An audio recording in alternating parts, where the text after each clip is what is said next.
तो स्टूडेंट्स, ये रही आपकी लर्निंग असेसमेंट नंबर 21, जिसमें वो कहता है कि आपने मुझे आई नॉट करंट कैलकुलेट करके देना है। यहाँ पे main concept current division rule का ही चलेगा, ठीक है।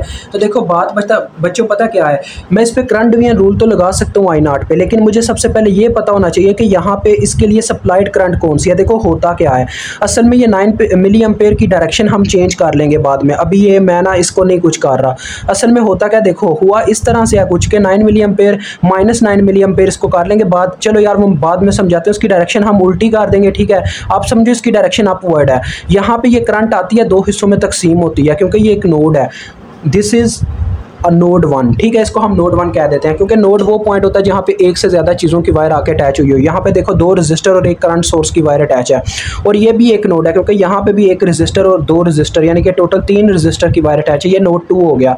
अब असल में होता क्या है, ये करंट जब इस पॉइंट पर पहुँचती है तो ये आगे 2 हिस्सों में तकसीम हो जाती है। कुछ करंट इधर इसके अंदर चला जाता है, कुछ आगे चला जाता है। तो फॉर एग्जाम्पल हम कंसिडर कर लेते हैं कि इस तरफ जो करंट जाता है उसका नाम I2 है, और इसकी तरफ डाउनवर्ड जो करंट जाता है वो I1 है, ठीक है। मैंने एक नाम दे दिया। अब ये जो I1 है, देखो यहाँ पे ये 2 हिस्सों में तकसीम हुआ। ऐसे ही I1 जब नोड 2 पे पहुंचती है तो ये भी 2 हिस्सों में तकसीम हो जाती है। इस वायर में जो करंट जा रहा है वो I0 है। इस वायर में जो भी करंट जाएगा उसको आप I3 का नाम दे लो, या आप पे डिपेंड करता है जो आपको बेटर लगता है, ठीक है। पहले हम इस सर्किट को थोड़ा ना देखो, अगर मैं आई नॉट को कैलकुलेट करना चाहता हूँ ना करंट डिवीजन रूल की मदद से, तो मुझे I1 का वैल्यू पता होना चाहिए। I1 का वैल्यू पता करने के लिए मुझे पहले CDR ही लगाना पड़ेगा, लेकिन मुझे इस वायर को थोड़ा सिंप्लीफाई करना होगा। ये अभी सिंप्लीफाई नहीं है, माजरत यार, तो भी ठीक हो गया।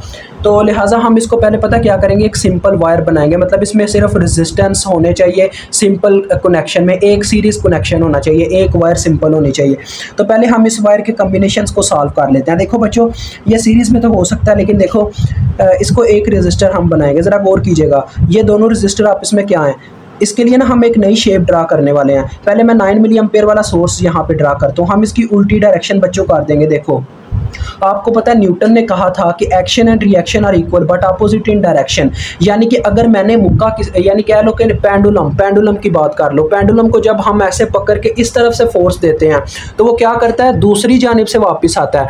मतलब कि मैंने एक्शन किया, उसने रिएक्शन दिया, लेकिन डायरेक्शन दोनों की अपोजिट है। देखो मैं इधर से जा रहा हूँ, उधर से आ रहा है। तो लिहाजा अगर मैं करंट की डायरेक्शन अपोजिट करना चाहता हूँ, यानी कि ऊपर की तरफ करना चाहता हूँ, ये तो डाउनवर्ड जा रहा है ना, तो मुझे इसकी मतलब के वैल्यू के साथ माइनस का साइन इस्तेमाल करना पड़ेगा। This is the main concept of Newton third law of motion, ठीक है। जिन्होंने न्यूटन को पढ़ा है वो तो यार ग्रेट जा रहे हैं, और जिन्होंने नहीं पढ़ा, जिन्होंने बोला यार कोई काम चल जाएगा, वो आज मार खा रहे हैं। यही बात है अपने न्यूटन भाई की। तो देखो ये तो हमने ड्रा कर दिया। आगे जो सर्किट के साथ करना है मैं वो बता देता हूँ। देखो करना बता क्या देता हूँ, हाल ही करना है ना। तो देखो ये 6 और 3, पहले इस वायर को मैं थोड़ा सिंप्लीफाई करूँगा। ये देखो ये अपर एक टर्मिनल इन दोनों के दरमियान, जब 2 रजिस्टर के दरमियान अपर और लोअर टर्मिनल कॉमन होना है तो वो दोनों पैरेलल में होते हैं। जब एक टर्मिनल कॉमन होता है वो सीरीज में होते हैं, ठीक है बच्चों, ये चीज़ याद रखिएगा। तो देखो 6 किलो ओम और 3 किलो ओम के दरमियान अपर एक ये यहाँ पे टर्मिनल कॉमन हो रहा है, अपर टर्मिनल इन दोनों के दरमियान यहाँ पे कॉमन है, और लोअर टर्मिनल इन दोनों के दरमियान वायर का यहाँ पे कॉमन है। देखो इसकी वायर ऐसे कनेक्ट है, इसकी वायर भी ऐसे कनेक्ट है, तो ये दोनों आपस में क्या हुए, पैरेलल में हुए। और लिहाजा पैरेलल कैसे निकालते हैं, इनकी इक्विवेलेंस रेजिस्टेंस हम निकाल लेंगे R1 के नाम से। पैरेलल कैसे निकालते हैं, ऊपर आपने वैल्यूज को मल्टीप्लाई करवा देना, नीचे उनका सम करवा देना, ऐसे आपका पैरेलल आ जाता है। ऊपर 18 नीचे 9, तो ये आ जाएगा 2 किलो ओम, ठीक है बच्चों। अब आप इसकी वायर बना दो। देखो वायर क्या थी, ऊपर 4 किलो ओम का रजिस्टर तो लगा हुआ था, नीचे था पैरेलल कॉम्बिनेशन जिसे हमने सॉल्व करके एक रजिस्टर बना लिया, सिर्फ 2 किलो ओम, ठीक है बच्चों। और इस वायर में कौन सा करंट फ्लो कर रहा था, I1, जो हमने कंसीडर किया है। ऐसे ही आपने भी करना है क्वेश्चन को, जैसे मैं कर रहा हूँ। आगे ये 12 किलो ओम वाली वायर आ गई। मैंने बस शेप को थोड़ा ना सीधा कर दिया ताकि हमें कोई समझ भी आए, आपको समझाने वाली बात है। वैसे मैं इसको उसी शेप में हल कर सकता था। 12 किलो ओम, वैसे एक उस्ताद को चाहिए बच्चे को इस तरह से समझाए कि उसे एक एक वर्ड की समझ आए। इसमें I2 हमने फ्लो करवाई थी, ठीक हो गया बच्चों, सारी शेप सीधी हो गई, ठीक है। अब हम CDR की मदद से I1 का वैल्यू कैलकुलेट करेंगे, क्योंकि मुझे देखो I1 की वैल्यू चाहिए जो यहाँ पे सप्लाई हो रही है, ताकि मैं I0 पे CDR लगा के इसको कैलकुलेट कर पाऊँ, ठीक है। तो चलो I1 का वैल्यू कैलकुलेट करते हैं, किसकी मदद से, CDR की मदद से। तो हम अप्लाई कर देंगे CDR करंट डिवीजन रूल। तो देखो बच्चों, करंट डिवीजन रूल का ये कहना था, जिस ब्रांच यानी कि जिस वायर की आप जिस ब्रांच में करंट फ्लो कर रहा है, आप जिस ब्रांच में आपका करंट फ्लो कर रहा है, अगर आप उसको मालूम करना चाहते हो उसकी पैरेलल ब्रांच की रेजिस्टेंस ऊपर रखो। तो देखो ये जो ब्रांच है यानी कि अगर हम इस ब्रांच में ये करंट मालूम करना चाहते हैं I1, तो इसके पैरेलल वाली कौन सी ब्रांच है? ये वाली, क्योंकि इसकी देखो अपर टर्मिनल यहाँ पे कॉमन है इस ब्रांच का और लोअर टर्मिनल भी कॉमन है, तो ये दोनों पैरेलल में ब्रांचेस लगी हुई हैं, ब्रांच वायर को कहते हैं। ठीक है बच्चों, इसकी रेजिस्टेंस की बात तो हो रही है। अब इसकी पैरेलल में ब्रांच जो है 12 किलो ओम वाली रेजिस्टेंस है उसकी, तो वो लिहाजा हम ऊपर रखेंगे, बटे में रखेंगे टोटल रेजिस्टेंस, यानी कि इसकी अपनी ब्रांच की रेजिस्टेंस प्लस पैरेलल ब्रांच की रेजिस्टेंस। तो इसकी अपनी ब्रांच की रेजिस्टेंस कितनी बनेगी? देखो इन दोनों का जो आपस में कॉम्बिनेशन है वो है सीरीज में, एक टर्मिनल इन दोनों के दरमियान कॉमन है, दूसरा 2 किलो ओम का नीचे अटैच है जो कि 12 किलो ओम के साथ बन जाता है, और 4 किलो ओम का ऊपर अटैच है, यानी कि एक टर्मिनल बस दोनों में कॉमन है, तो ये दोनों सीरीज में हुए, तो इनकी जो आ जाएगी टोटल रेजिस्टेंस वो सम अप आ जाएगी। तो लिहाजा ये तो इसकी अपनी ब्रांच की रेजिस्टेंस हो गई प्लस पैरेलल ब्रांच की रेजिस्टेंस, तो आ गया plus 12K multiply by supplied current. ये फार्मूला होता है। सप्लाई इसको कहाँ से मिल रही थी, मतलब कौन सी करंट आके यहाँ पे सप्लाई हुई जिससे ये दो करंट्स डिवाइड हुई?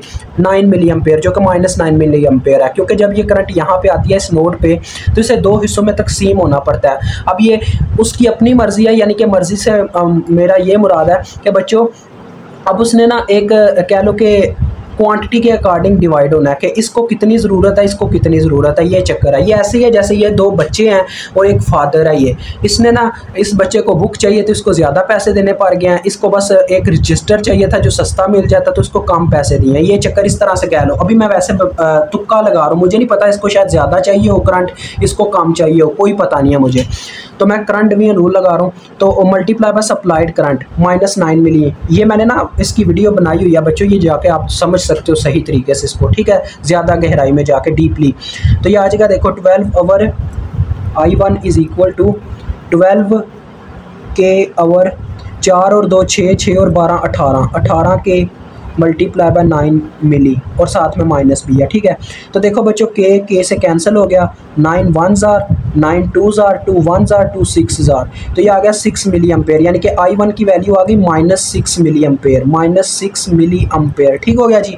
तो अभी हमें क्या है जी, I1 की वैल्यू पता चल चुकी है, जो करंट यहाँ पे आके सप्लाई हो रही है, तो अब हम इजीली I0 को कैलकुलेट कर सकते हैं करंट डिवीजन रूल से ही। तो देखो I0 पे अब मैं अगर करंट डिवीजन रूल अप्लाई करूँ तो क्या होगा, इसकी पैरेलल ब्रांच की रेजिस्टेंस ऊपर आएगी। अब इसके पैरेलल में कौन से रेजिस्टर था, ये हमने पैरेलल निकाला भी था।